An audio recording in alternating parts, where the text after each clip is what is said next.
ब्रह्मांड की संरचना से लेकर उसके अंत तक के पीछे त्रिमूर्ति को माना जाता है।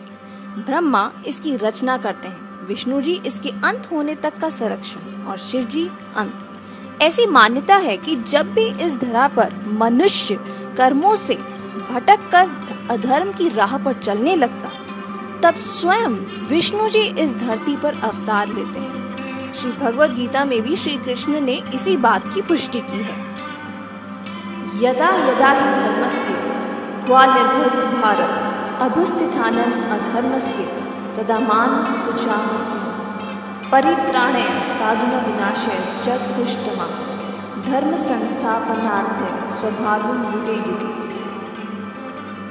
अर्थात जब जब धर्म की हानि और अधर्म का उत्थान हो जाता है, तब तब सज्जनों के परित्राण और दुष्टों के विनाश के लिए मैं विभिन्न युगों में माया का आश्रय लेकर उत्पन्न होता हूँ। धर्म ग्रंथों के आधार पर विष्णु जी ने 10 अवतार लिए हैं। पहले 3 अवतार सतयुग में, 4 त्रेता युग में, 2 द्वापर युग में और अंतिम 2 इस युग में। आखिरी अवतार अवतरित होगा। मत्स्य अवतार नए युग की शुरुआत के लिए जब प्रलय आने वाला था, उसके कुछ समय बाद ब्रह्मा जी के मुख से वेदों का ज्ञान निकला, तो हयग्रीव नामक असुर ने उसे चुराकर निगल लिया। इस असुर का वध करने के लिए एक विष्णु जी ने अपनी प्रथम अवतार एक छोटी मछली के रूप में लिया। राजा सत्यव्रत मनु जब एक सुबह सूर्य देव को अर्घ्य दे रहे थे, तो एक छोटी मछली ने उनसे अनुरोध किया कि वह अपने कमंडल में उन्हें रख ले। जैसे ही राजा ने उन्हें अपने कमंडल में लिया, वह मछली उस कमंडल जितनी बड़ी हो गई। राजा अब उस मछली को जिस भी पात्र में रखने की कोशिश करते, वह उतनी ही बड़ी हो जाती। राजा ने फिर उस मछली को विशाल समुद्र में डाल दिया, तो वह एक सुनहरी समुद्र जितनी विशाल हो गई। तब भगवान ने अपने सभी भक्तों से कहा कि इस युग की समाप्ति होने जा रही है, आप सभी उयस नौका में बैठ जाएं। सबको नौका पे बिठाकर फिर उस असुर हयग्रीव का वध किया। एक नए युग की स्थापना हुई। कूर्म इस अवतार का उल्लेख भागवत पुराण, विष्णु पुराण, कूर्म पुराण में किया गया है। कूर्म अवतार को कश्यप अवतार भी माना जाता है, क्योंकि इस अवतार में विष्णु जी ने एक कश्यप का रूप धारण किया था। दुर्वासा ऋषि के श्राप से जब सभी देवताओं की शक्ति चली गई थी, तब विष्णु जी ने समुद्र मंथन कर अमृत प्राप्त करने को कहा। मथानी के रूप में मंदार पर्वत और रस्सी के रूप में वासुकी सांप को लिया गया, लेकिन कुछ समय बाद ही वह पर्वत नीचे की ओर जाने लगा। तभी विष्णु जी ने कूर्म रूप, कृष्ण का रूप धारण कर उस पर्वत को अपने पीठ का सहारा दिया। मान्यता अनुसार उस कुशय का व्यास 1,00,000 योजन वैदिक मापने की इकाई से भी ज्यादा है।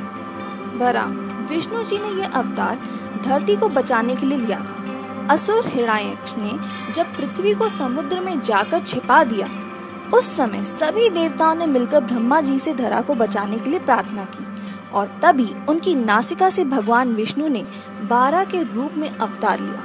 12 रूप धारण करने के पश्चात उन्होंने धरती को समुद्र से खोजकर वापस उसकी उचित स्थान पर रख दिया। यह देखकर हिरण्यकश्यप ने उन्हें युद्ध के लिए ललकारा, जिससे दोनों में भयंकर युद्ध हुआ और हिरण्यकश्यप असुर का वध हुआ।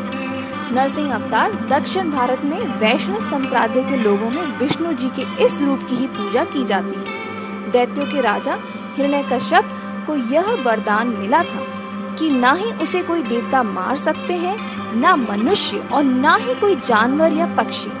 उसके राज्य में जो भी विष्णु जी की आराधना करता है, वह उसे दंड स्वरूप मार देता है। हिरण्यकश्यप का पुत्र प्रहलाद विष्णु जी का बहुत बड़ा भक्त था, इसीलिए उसने अपने पुत्र को मारने के लिए कई योजना बनाई, लेकिन असफल रहा। एक दिन उसने स्वयं उसे मारना चाहा, तब विष्णु जी ने खंबा फोड़कर नरसिंह रूप धारण कर उसका वध किया। वामनवार त्रेता युग के प्रथम और विष्णु जी के यह 5वें अवतार थे। यह विष्णु जी का पहला ऐसा अवतार था जो पूर्ण मानव रूप में था। भक्त प्रहलाद के पौत्र राजा बलि से देवलोक वापस लेने के लिए विष्णु जी ने वामनावतार लिया था। अपनी तपस्या से असुर राजा बलि ने 3 लोकों पर अपना अधिकार जमा लिया था। वामन एक छोटे ब्राह्मण के रूप में राजा बलि के पास गए और अपने रहने के लिए 3 कदम भूमि की मांग रखी। राजा बलि ने उनके आग्रह अनुसार उन्हें वचन दे दिया। वामन देव ने अपना आकार बहुत बड़ा कर लिया और अपने पहले कदम से पूरी धरा नाप ली।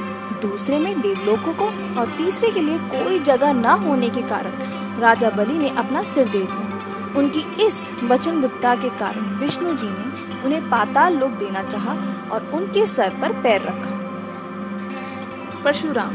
विष्णु पुराण, भागवत पुराण और अन्य धर्म ग्रंथों में परशुराम जी को विष्णु जी का आवेश अवतार माना गया है। महर्षि जमदग्नि द्वारा संपन्न पुष्टि यज्ञ से प्रसन्न देवराज इंद्र के वरदान से उनकी पति रेणुका के गर्भ से परशुराम ने जन्म लिया था। राम। राक्षस राज रावण को त्रेता युग के आतंक बढ़ने के कारण विष्णु जी ने महाराज दशरथ और महारानी कौशल्या का यहाँ जन्म लिया। इस अवतार में विष्णु जी ने मर्यादा का पालन करते हुए उनके असुरों का अंत किया। सीताहरण के पश्चात अपनी वानर सेवा तैयार कर रावण से युद्ध करके उसका वध किया। श्री कृष्ण।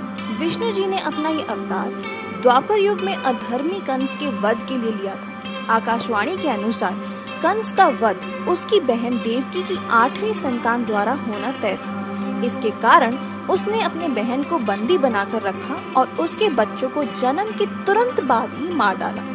लेकिन 8वीं संतान के जन्म के बाद उनके पिता उन्हें गोकुल में नंद की यहाँ लालन पोषण के लिए दिया। इस अवतार में विष्णु जी ने कंस के साथ साथ अनेक असुरों का अंत किया। बुद्ध को भगवान विष्णु जी का अवतार माना गया है। धर्म ग्रंथों के अनुसार जब दैत्यों की शक्ति अधिक बढ़ने लगी तब सभी देवताओं ने विष्णु जी से प्रार्थना कर इस समस्या का निराकरण करने के लिए कहा।